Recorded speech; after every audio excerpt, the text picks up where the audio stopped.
जैसे मैं आपको बताऊं, जैसे आपने बोला क्रोध बुरा, लोभ बुरा, अभिमान, कोई चीज बुरी नहीं है। इसका उपयोग कैसे करना चाहिए वो समझो। पहले हम शुरू करते हैं काम। काम, क्रोध, मद, लोभ सब नाथ नरक के पंथ। ये सब नरक के दरवाजे हैं, लेकिन कैसे बनेंगे नरक के दरवाजे? और ये चारों स्वर्ग के दरवाजे भी हो सकते हैं। अब ये कैसे स्वर्ग के दरवाजे बनेंगे और कैसे नरक के, इस पर थोड़ा विचार करना चाहिए आप लोगों को, लेकिन आप विचार करते नहीं है। सब बुरा है, बुरा है, बुरा है, बुरा है। काहे बुरा भैया? काम, काम मतलब काम कई प्रकार का काम होता है। जो आप लोग घर में बिजनेस व्यापार करते हैं वो भी एक काम है, और जिससे संतान की उत्पत्ति होती है उसे भी काम ही कहते हैं, जिसे वासना भी कहते हैं, विषय भोग भी कहते हैं। तो काम, यदि काम बुरा है तो बताओ, इसी काम के कारण तो ध्रुव और प्रहलाद पैदा हुए। काम ना होता तो ध्रुव और प्रहलाद कैसे पैदा होते?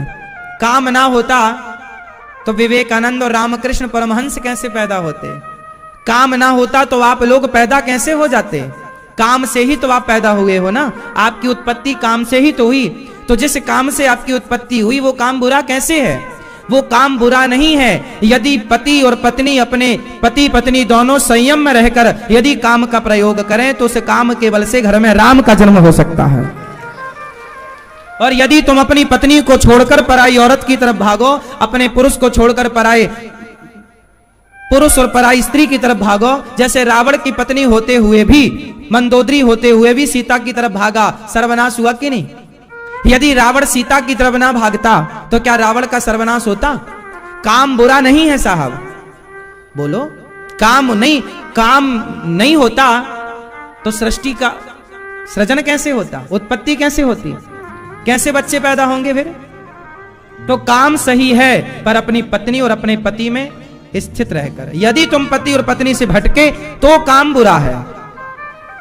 बोलो हाँ। किस किस को बात समझ में आ गई? क्या समझ में आया? अपनी पत्नी के रहते हुए या पत्नी चली गई है तो भी फिर जाने के बाद भी आप किसी और अन्य स्त्री में मन ना लगाएं, केवल अपनी पत्नी और अपने पति के साथ स्थित रहें तो आपका काम सही है। बोलो हाँ। भगवान राम भी तो गृहस्थ में थे। भगवान राम के भी तो 2 पुत्र हुए, लव और फिर। तो राम का काम क्या गलत था? बोलो नहीं, रावण का काम गलत था, क्योंकि रावण अपनी पत्नी को छोड़कर अन्य स्त्री में उसने काम का दर्शन किया। तो काम यहां गलत है मेरी मां। समझ में आ रही है ना बात? अब चलते हैं क्रोध की तरफ। क्रोध सही है कि गलत है? आप लोग तो बस जल्दी में वो, हाँ गलत है महाराज जी, गलत है, क्रोध नहीं होना चाहिए ना। क्रोध होना चाहिए। क्रोध कहां होना चाहिए? जब रावण सीता मां को लेकर जा रहा था तो जटायु जी ने क्रोध किया, ए रावण, रे रे दुष्ट ठाण के न होई, खड़ा हो जा, ए रावण खड़ा हो। जटायु जी ने सीता मां की रक्षा के लिए क्रोध किया। बोलो हाँ। और भीष्म पितामह चुपचाप खड़े थे, बैठे थे, और द्रौपदी की साड़ी उतर रही थी। क्या पितामह को गुस्सा नहीं करना चाहिए दुशासन पर? उत्तर दो। क्या पितामह को क्रोध नहीं करना चाहिए? जोर से करना चाहिए। क्या पितामह ने क्रोध किया? पितामह ने क्रोध नहीं किया, इसलिए बाणों की सैया मिली, और जटायु जी ने क्रोध किया, इसलिए उन्हें राम का दर्शन हुआ। इसलिए क्रोध अच्छा है यदि अच्छी जगह किया जाए तो। क्यों जी? और आप लोग तो सब बुरा है, बुरा है, आप ही बस अच्छे हो।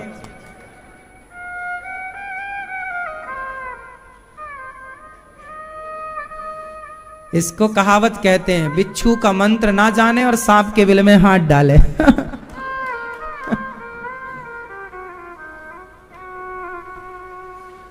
तो काम क्रोध मद।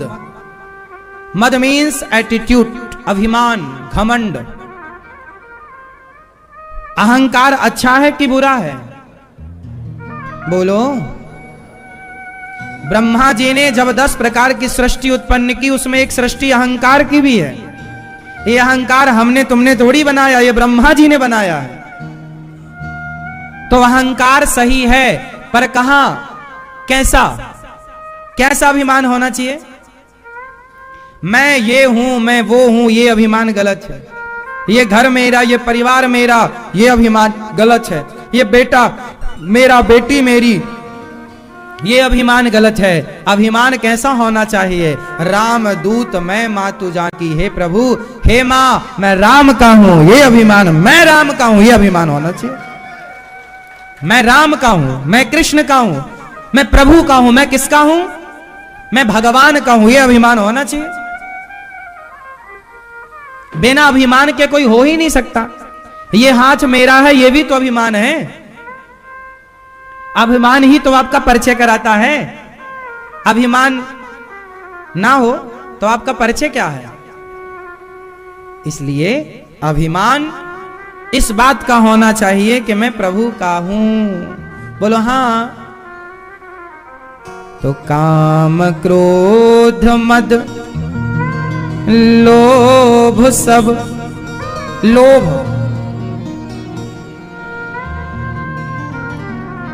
मतलब लोभ अच्छा है या बुरा है? बोलो मेरी मां, लोभ अच्छा है कि बुरा है? अब आप फिर कह दोगे बुरा है, और कहते जाओगे बुरा है और करते जाओगे। तो अच्छा है ये कह के ही लोभ करो।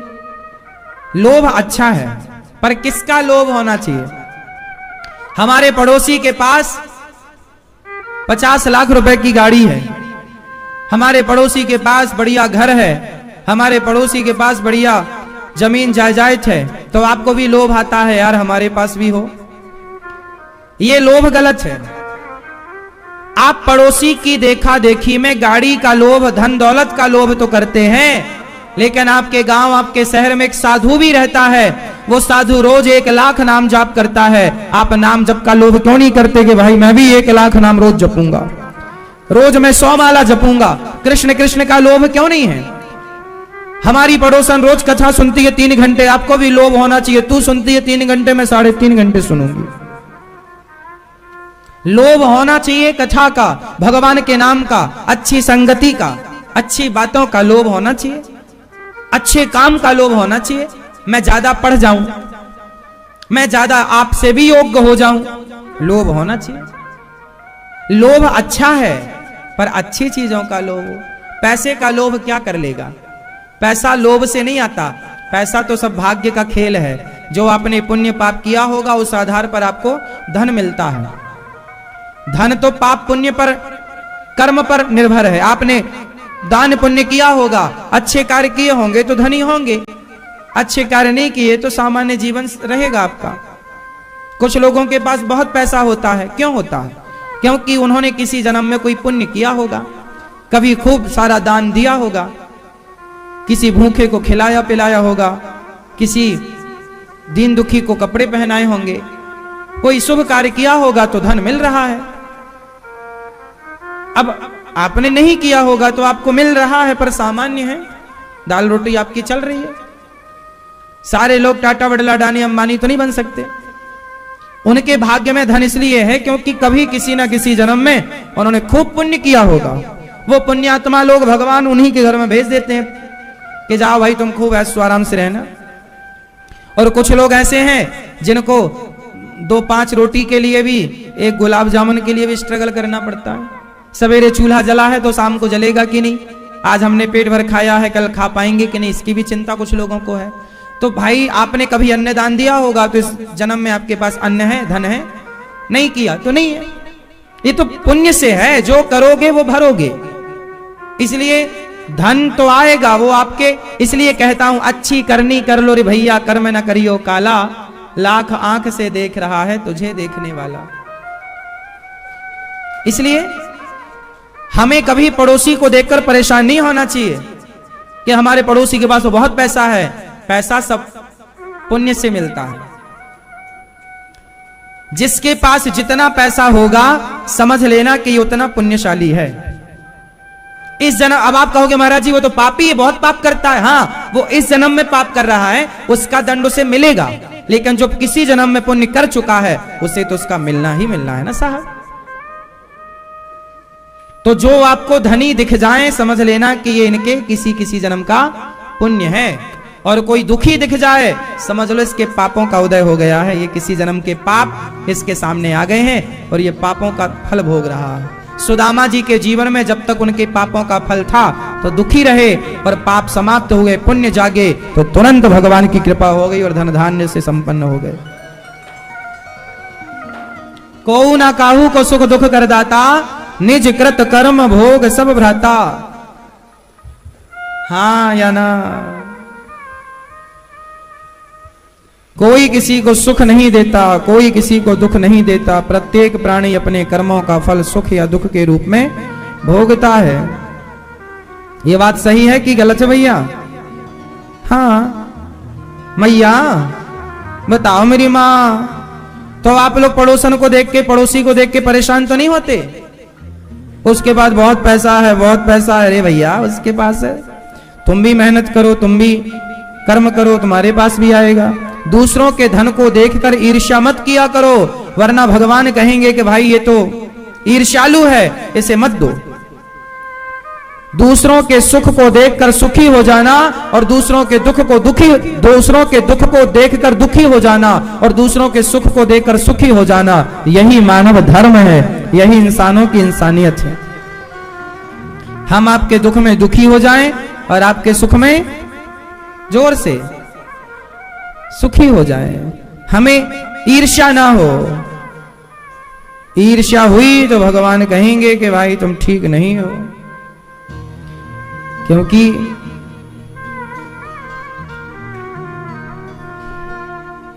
संसार में गोस्वामी जी लिख रहे हैं कि कुछ लोग दूसरों की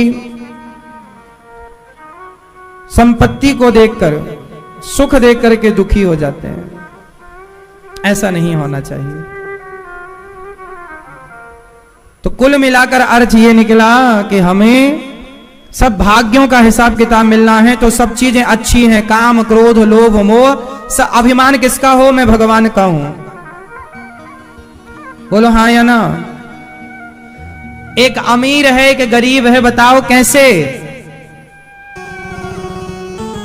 हाँ, एक धनवान है, एक कंगाल है, क्या बताएं? अपनी करनी के फल सब पाए।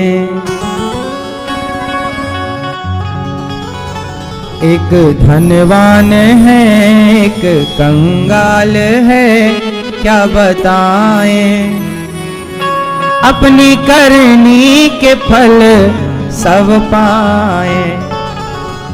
सब लोग क्या पा रहे हैं? अपनी करनी के जोर से सब क्या पा रहे हैं?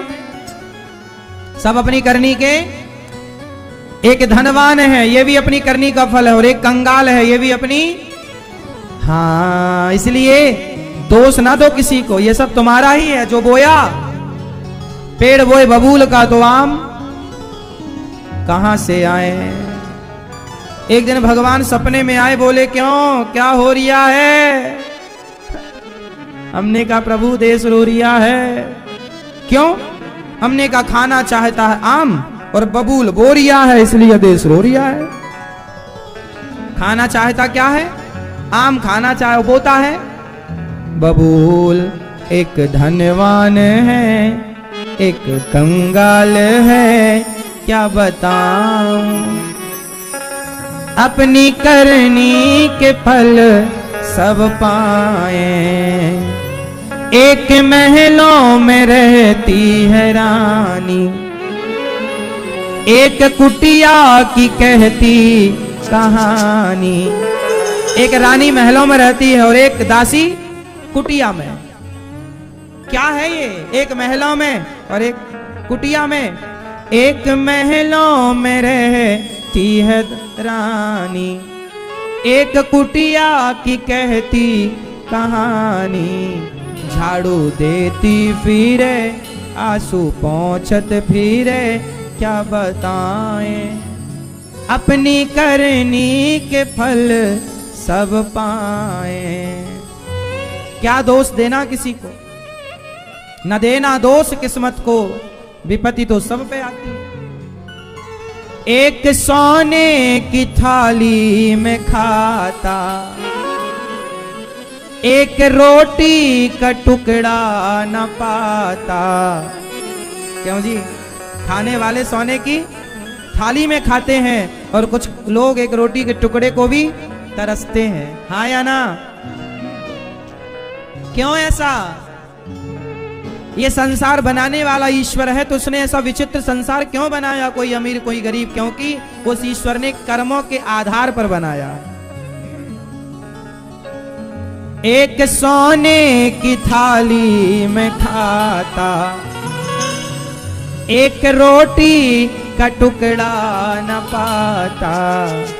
हाथ जोड़त फिरे, आंसू पोंछत फिरे, क्या बताएं अपनी करनी के फल सब पाएं। एक मोटर की करता सवारी, एक सड़कों पे फिरता भिखारी। एक हवाई जहाज की यात्रा कर रहा, एक मोटर की करता सवारी, एक सड़कों पे फिरता भिखारी। भीख मांगत फिरे, आंसू पोंछत फिरे, क्या बताएं अपनी करनी के फल सब पाएं। एक फूलों की सेज पे सोता, एक फूलों की सेज पे सोता, एक टूटी सी खटिया को रोता, एक टूटी सी खटिया को रोता। एक आदमी फूलों की सैया पर सोता है मेरी माँ, और किसी गरीब के पास छोटी सी खटिया भी नसीब नहीं होती। खटिया मतलब, खटिया समझते हो ना, बिस्तर, पलंग, बेड। एक फूलों की सेज पे सोता, एक टूटी सी खटिया को रोता। जैसी करनी करे वैसी भरनी भरे, क्या बताएं जैसी करनी करे वैसी भरनी भरे, क्या बताएं अपनी करनी के फल सब पाएं। तो सब लोग क्या पा रहे हैं? सब क्या पा रहे हैं? कोई अमीर क्यों है? क्योंकि उसका पुण्य है। कोई गरीब क्यों है? क्योंकि उसका पाप है। मूल में पाप और पुण्य है। यदि आप रोटियों को तरस रहे हैं तो ये आपके पाप का फल है, और आपके पास खूब ईश्वर का दिया है, ये आपके पुण्य। इसलिए कहता हूं साहब, पुण्य करने से पीछे मत हटना, क्योंकि जो आज कर लोगे वही कल पाओगे, और कुछ ना मिलेगा। एक रत्ती, कुछ भी नहीं मिलता इसके अतिरिक्त। आज आपको, आप गोरे क्यों हो और आप सांवले क्यों हो? शरीर की सुंदरता भी, शरीर की बनावट भी कर्मों पर आधार होती है, पता है आपको? कोई लंगड़ा क्यों है, कोई लूला क्यों है, कोई अंधा क्यों है, कोई बहरा क्यों है, कोई स्वस्थ क्यों है, कोई रोगी क्यों है, कोई गोरा क्यों है, कोई काला क्यों है, कोई लंबा क्यों है, कोई ठिनगा क्यों है? सब कुछ कर्मों पर आधार है, आधारित है।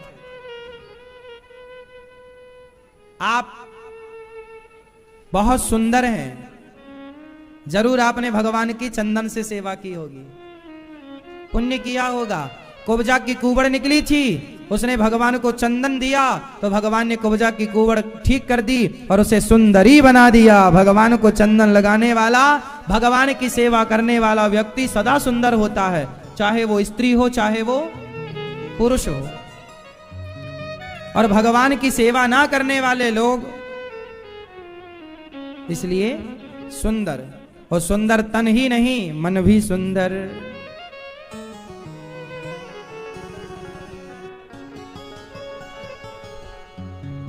तो भगवान सुखदेव जी को बारंबार नमस्कार। अब 88,000 संत बैठे शौनकादि ऋषि नैमिषारण्य में कि सूत जी महाराज वहां पहुंचे। सूत जी को देखकर सभी ने खड़े होकर कहा, सूत जी ने कहा भाई आप हमें देखकर खड़े क्यों हो रहे हैं? तब शौनकादि ऋषियों ने कहा धन वृद्धा बल वृद्धा आयुर्वृद्ध्यास्तथैव च ते सर्वेऽपि ज्ञान वृद्धाश्च किंकरा शिष्य किंकरा। कोई धन में बड़ा होता है तो धनवान कहलाता, बल में बड़ा होता बलवान कहलाता, पर सबसे बड़े वो होते हैं जो ज्ञान में बड़े होते हैं। इसलिए ज्ञान कोटि सूर्य समप्रभा, आपका ज्ञान जो है करोड़ों सूर्य के समान प्रकाशित है। करोड़ों सूर्य की उपमा दी सूत जी के ज्ञान को। सूत जी का ज्ञान अज्ञान के अंधकार को नष्ट करने के लिए पर्याप्त है। इसलिए आपको सबने खड़े होकर प्रणाम किया। सूत जी ने कहा बैठिए, सबको बिठाया। सूत जी का पूजन हुआ। सबने कहा महाराज हमें कथा सुनाइए। कौन सी कथा? तब शौनकादि ऋषियों ने कहा, शौनकादि ऋषियों ने कृष्ण प्राप्ति करम शाश्वत साधनम तद्वदाधुना। हमें ऐसी कथा सुनाइए जिससे कृष्ण की प्राप्ति। देखो भागवत क्यों सुनी जाती है? कृष्ण की प्राप्ति का मूल उद्देश्य है भागवत सुनना। वो कृष्ण जो शाश्वत है, कृष्ण प्राप्ति कर्म शाश्वत, क्योंकि कृष्ण ही शाश्वत है, सत्य है, संसार झूठा है। इसलिए कृष्ण की प्राप्ति हो वह कार्य कीजिए। तब सूत जी ने कहा कृष्ण की प्राप्ति कराने वाला ग्रंथ केवल भागवत जी है। 18 पुराणों में सबसे श्रेष्ठ महापुराण भागवत जी हैं, क्योंकि भागवत श्रवण करने के बाद कुछ भी सुनना शेष नहीं रह जाता। सर्व वेदेतिहासानाम सारम सारम समुद्रतम, सबका सार भागवत जी में। 18 पुराणों का 17 पुराणों का सार 18वें पुराण श्रीमद् भागवत जी में है। अब मैं आपको सुनाता हूं, सार सुनाता हूं, सुनो। एक बार भागवत जी सुनने के लिए देवता भी मृत्यु लोक आए, जहां सुखदेव भगवान कथा सुना रहे। सुखम नत्वा वदन सर्वे। एक बार सुखदेव जी को आकर देवताओं ने नमस्कार किया। स्वकार्य कुशला सुरा। देवता अपना कार्य करने में बड़े कुशल हैं, प्रणाम किया और कहा देवताओं ने एवं विनिमये जाते सुधारा ज्ञा प्रपीयताम। आप जरा हमसे अदला बदली कर लो, स्वर्ग का अमृत ले लो और ये कथा अमृत आप हमको दे दो। तब सुखदेव भगवान ने कहा क्वा सुधा क्व कथा लोके क्व काचः क्व मणिर्महान् ब्रह्मरातो विचार्यैवं तदा देवांजहास्यः। हंसते हुए सुखदेव भगवान बोले वाह, क्वा सुधा क्वा कथा, कहां तुम्हारा स्वर्ग का अमृत और कहां कथा। अरे कथा की तुलना, कांच की तुलना मणि से नहीं हो सकती। जैसे कांच और मणि की कोई तुलना है? भैया मोबाइल वाले भैया बताओ, दो मोबाइल रखे हैं आप, सुनो। अच्छा ये बताओ कांच की तुलना मणि से हो सकती है?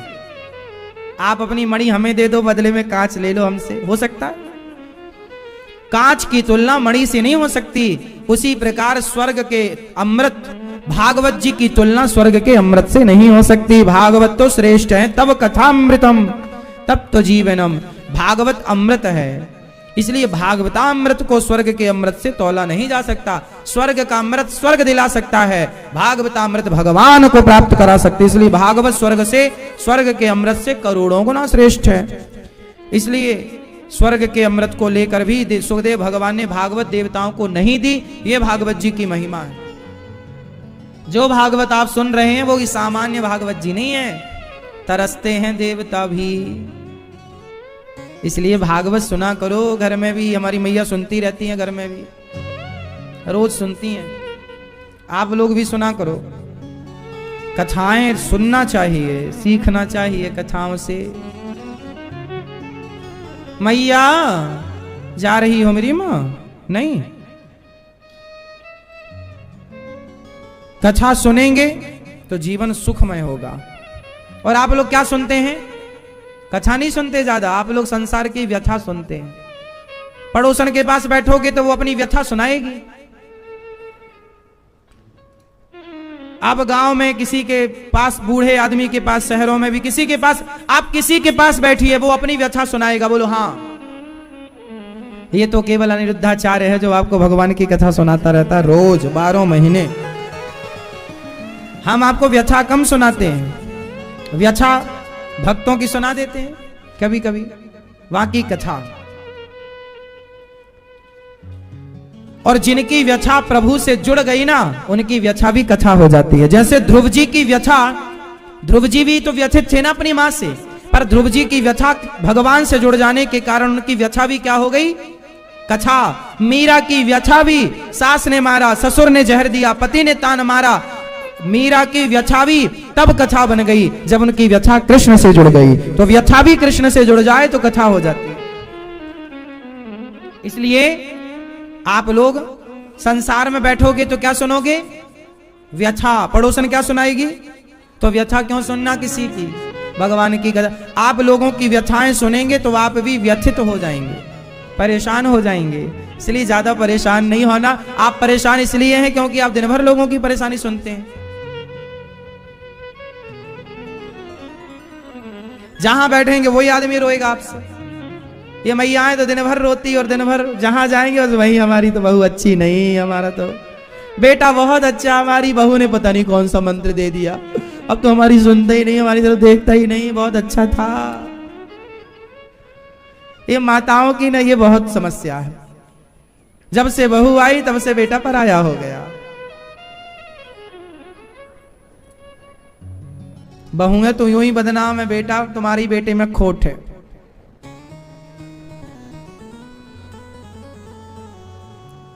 है ना मेरी मां। इसलिए आप लोग किसी को दोष मत दो और किसी व्यथा में ना उलझो। जहां बैठो वहां भगवत चर्चा, एक घड़ी आधे घड़ी, आधे के पुनियाद, तुलसी चर्चा राम की, हरहि कोटि अपराध। अच्छा मैया ये बताओ, आपकी पड़ोसन दूसरों की बुराई करती है कि नहीं आपसे? बोलो हाँ। और आप लोग सुनती हो। अच्छा ये बताओ कि आप किसी की बुराई सुनो, इससे आपका क्या लाभ है कोई लाभ? अब लोग आएंगे आपके घर में और बैठकर किसी ना किसी के तीसरे की बुराई करेंगे। क्या हम क्यों? बुराई सुनना भी पाप है।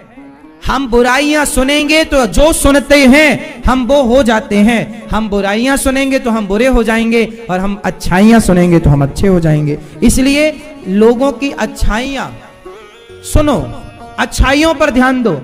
हमें क्या करना कि आप देखो इस संसार में वो कौन है जो बुरा नहीं है? जरा एक नाम बताओ मुझे, वो कौन है जो बुरा नहीं है?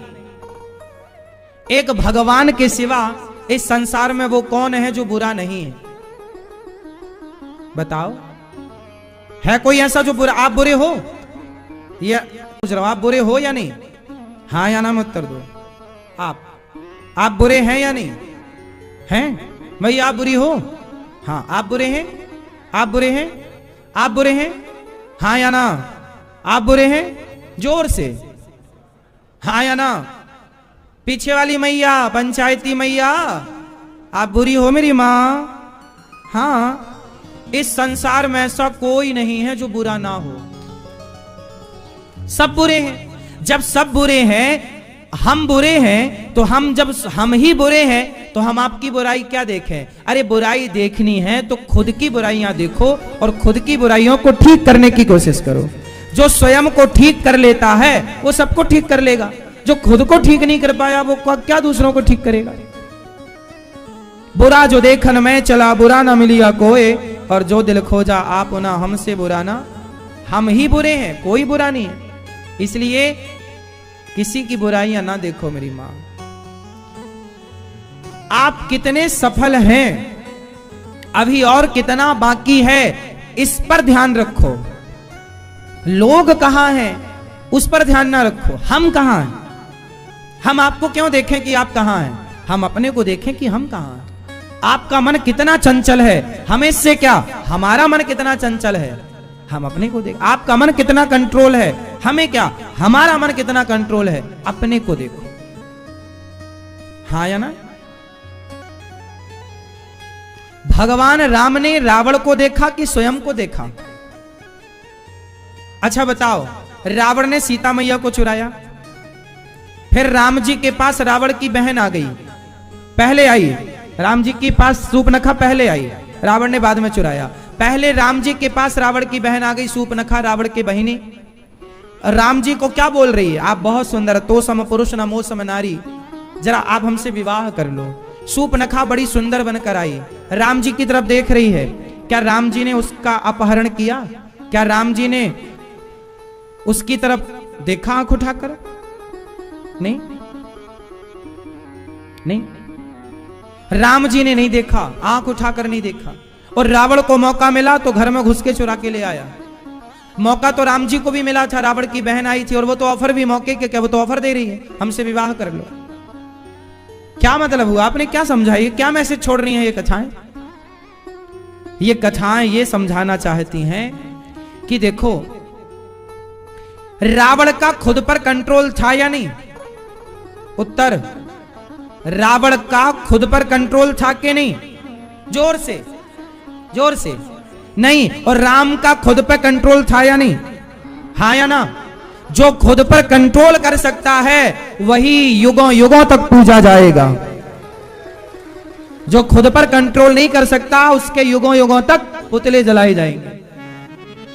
इसलिए आप कितने कंट्रोलिंग हैं, आपके अंदर कितनी कंट्रोल पावर है, क्षमता है, हमें क्या, हम कितने पावर हैं, हमारे अंदर कितनी कंट्रोलिंग है।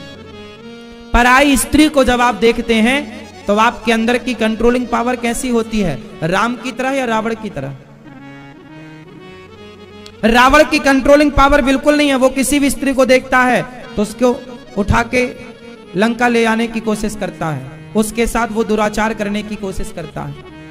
लेकिन राम के अंदर की कंट्रोलिंग पावर है कि राम जी किसी स्त्री को देखते हैं तो देखे सीता जी की तरफ और बातें सूर्पनखा से कर रहे हैं। राम जी ने आंख उठाकर सूर्पनखा को नहीं देखा। आपको बता दूं, राम जी ने सूर्पनखा को आंख उठाकर भी, लक्ष्मण जी के संग सीता मैया वर्षों तक रही, लेकिन लक्ष्मण जी ने सीता मैया के केवल पांव देखे हैं, मुंह नहीं देखा। राम जी ने पूछा कि यह आभूषण क्या सीता का है? जब रावण ले गया और सीता मैया ने आभूषण फेंके, सुग्रीव ने दिखाए, तो पूछा कि लक्ष्मण क्या ये आभूषण सीता के हैं? लक्ष्मण जी ने कहा प्रभु यदि पांव की पायल हो तो बताओ। क्यों? ये माथे की बिंदिया देखो ना, ये गले का हार देखो ना, ये हाथ की चूड़ियां देखो ना। लक्ष्मण जी बोले प्रभु मैं नहीं जानता कि सीता मैया के हाथ में चूड़ी कैसी थी, मैं नहीं जानता कि सीता मैया के गले में हार के। क्यों लक्ष्मण, तुम क्यों नहीं जानते? प्रभु मैंने सीता माँ के चरणों के सिवा कभी आंख उठाकर चरणों के ऊपर मैंने कभी दृष्टि डाली ही नहीं, चरणों के ऊपर मैंने कभी दृष्टि। धन्य है, ये भारत का पुरुष है, ये भारत का पुरुष है, ये वो पुरुष है जिनके अंदर कंट्रोलिंग पावर है, जो अपने चित्त को, अपने मन को कंट्रोल में रखते। और आपका मन कंट्रोल में नहीं है, दिन भर भागता है पड़ोसन की तरफ, पड़ोसियों की तरफ।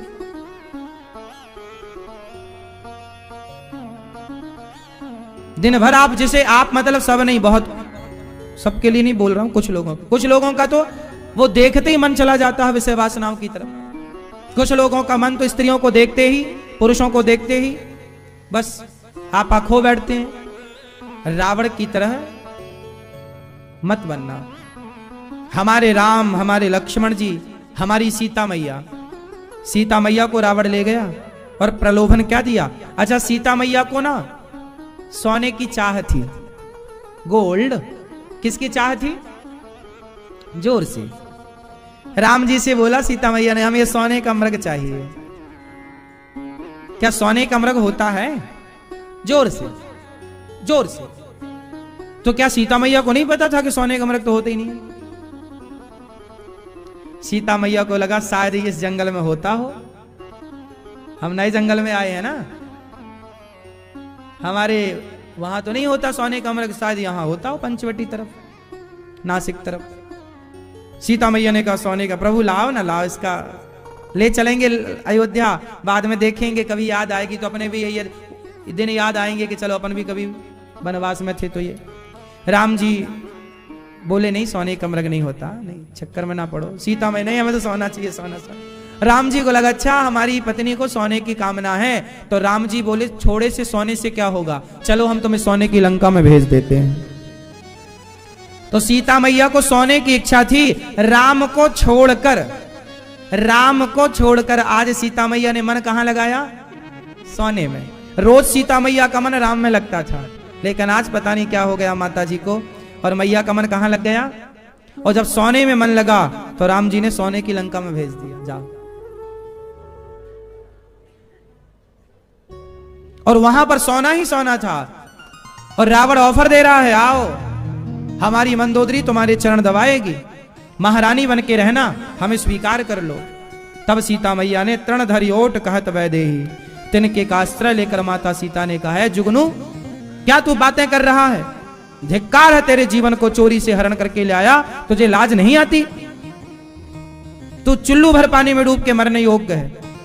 एक स्त्री को यदि उसके पति के रहते तू उठाकर लाता तो मैं जानती कि तू मर्द है, तू तो औरतों की तरह चुपके से मुझे ले आया। डांटा है माता सीता ने। रावण ने इतने ऑफर दिए सीता मैया को, क्या सीता मैया ने उसके ऑफर स्वीकार किए, प्रलोभन दिया। अच्छा रावण सुंदर भी बहुत था, पता है आपको, रावण बहुत सुंदर था। रावण और रावण की पत्नी मंदोदरी कितनी सुंदर थी बताओ, जितनी सुंदर माता पार्वती थी, जितनी सुंदर माता पार्वती हैं उतनी सुंदर माता मंदोदरी हैं। और रावण भी कम सुंदर नहीं है, रावण भी विशेष सुंदर है, बहुत सुंदर था रावण। लेकिन ना तो रावण की लंका सीता मां को रिझा सकी, और ना तो रावण की सुंदरता सीता मां को रिझा सकी। इसका अर्थ क्या है, इसका अर्थ यह है कि मेरी मां, आपका पति भले वनवासी हो, आपके पति के बदन में भले पूरे वस्त्र ना हो, पर आपके लिए आपका पति ही परमेश्वर है। पति के सिवा कभी परपुरुष में मन नहीं लगाना चाहिए। यह सीता मां का मैसेज है आपके लिए। कितना भी कोई आपको प्रलोभन दे, कितना भी धनाढ़, अब रावण से धनाढ़ धरती में कौन रहा, ना भूतो ना भविष्यति, ना रावण से धनवान धरती में कोई हुआ था, ना हुआ है, ना कभी होगा। रावण से धन, लेकिन उस रावण, उस धनी का ऑफर सीता मैया ने ठुकराया।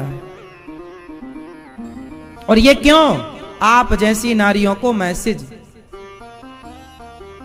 कि आपका अपने अंदर कंट्रोलिंग पावर सीता मैया की तरह होना चाहिए। किसी को भी देखकर मन लट्टू ना हो जाए, किसी को भी देखकर मन डुलाया ना करो, चमक दमक में ना जाया करो, है ना मेरी मां।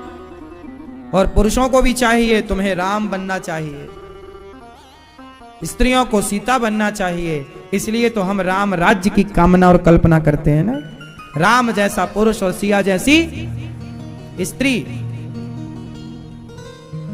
बहुत गहरी गहरी बातें हैं, हम आपको क्या क्या बताएं। तो भागवत जी जो है सबसे श्रेष्ठ हैं। इंद्र ने कथा का अधिकारी सुखदेव भगवान ने इंद्र को नहीं समझा, इंद्र वहां